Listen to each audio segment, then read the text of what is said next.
All right, your 1-4 Redskins are going to be playing the Bears this weekend. Time to check in with Trevor Matich, our Redskins analyst, to see how that's all going to go. Good morning to you, Trevor. Good morning, Brian. All right, so 1-4. The most effective offensive player in the game against the Cowboys was one Kai Forbath. We had real problems with our secondary and an inability to do anything when we get into the red zone. What's going to happen, given that that's the way things look today, what's going to happen in the game against the Bears? Well, we have to hope that the zombie apocalypse comes before kickoff. So that, there's so much wrong with the Redskins right now, it's silly. But you know what it really starts is the quarterback position. I mean, right now, the Redskins have a quarterback that can't hit the side of a barn from the inside. And that's where everything starts. I mean, there's problems with special teams, and that's important. The secondary actually played better against Dallas, but there are issues on defense still. But ultimately, that offense will not work if the quarterback can't hit an open receiver with some degree of consistency. And right now, that's what you're seeing. Well, open receivers, RG3 is missing. Let me just stop you, because I want to ask you this question, because, I mean, I've been hesitant to raise it because it just sounds like I'm trying to be controversial, and I'm not. Is it time, honestly, to stop and say, as much as we love RG3 and as much talent as we know is there, is it time to say maybe we need to go a different direction with the quarterback position? If it were anybody other than RG3, the answer would be yes. Well, why is he so special that he gets a pass if he doesn't perform? Because of the nature of how they got it. I mean, they had to trade essentially three guys to get it. 2 number 1 draft picks and a number 2. Then they swapped another number 1 pick for a higher number 1 pick. But let me just stop you, because this is what drives me crazy.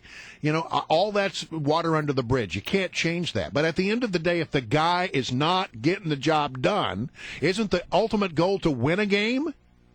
Yes, it is. But see, here's the calculus. The calculus is, and so he is the guy for the next 10 years. He just is, and he does have the talent. We assume he has the talent. I believe he does have the talent. If you sit him down now, what you do is arrest his development, and you hurt confidence in him, not just his own confidence, but the team's confidence in him, and then you have to start over again on the path that you have to be on anyway.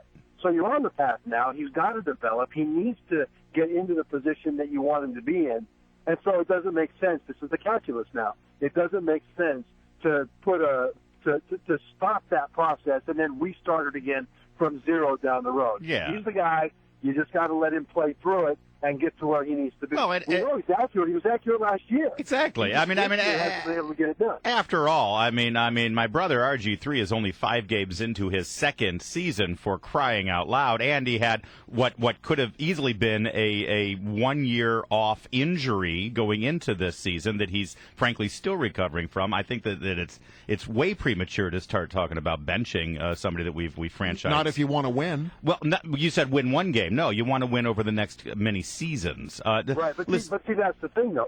If he were the starting quarterback of the Redskins, just a standard, regular starting quarterback, you would want a spark right now, and you would get that spark, and you would seek that spark with a change for change's sake at the quarterback position to see if the new quarterback can get the other playmakers involved with greater consistency.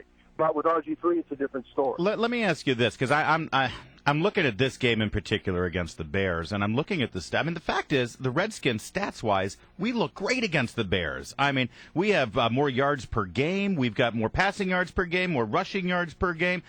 Quarterback matchup, I'm sorry, even RG3 off to a slow start, I'll take him over Jake Cutler any day. How is it the Bears are 4-2 and the Redskins are 1-4? Because they have a quarterback that can hit the broadside of a barn from the inside. And again, that's just what hurts them so bad. RG3 running the ball more, that's good. We wanted them to do that over the course of this season. And they're doing it now, and it's working. But if you don't hit the receivers that are there, I mean the plays that are there, I'm not talking about the all-pro Peyton Manning plays against tight double coverage. I'm just talking about the ones that are there. What it does is it puts you behind the chains. So instead of second and medium, you're second and long again. And that's more likely that you have to punt instead of getting a new set of downs where you can get a rhythm in play calling, a rhythm on offense. So Trevor, you're really putting it on RG3's shoulders. I am putting it on RG3. So is he hearing? average accuracy, and until he does that, running around won't help him. So is he hearing that during practice? Is he hearing that in the locker room? Does he have that pressure on him? Does he know that? And are the coaches letting him know that RG3, the reason we're losing right now is because of you?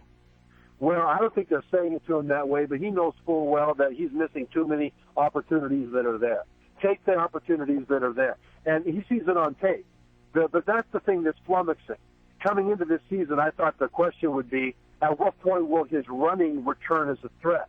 It's turned out that the thing that has not returned yet is his accuracy, because last year he was very accurate. Now, the numbers are great, but a lot of those numbers come in the second half in desperation mode against defenses that are trying to keep everything ahead of you because of the way the season started.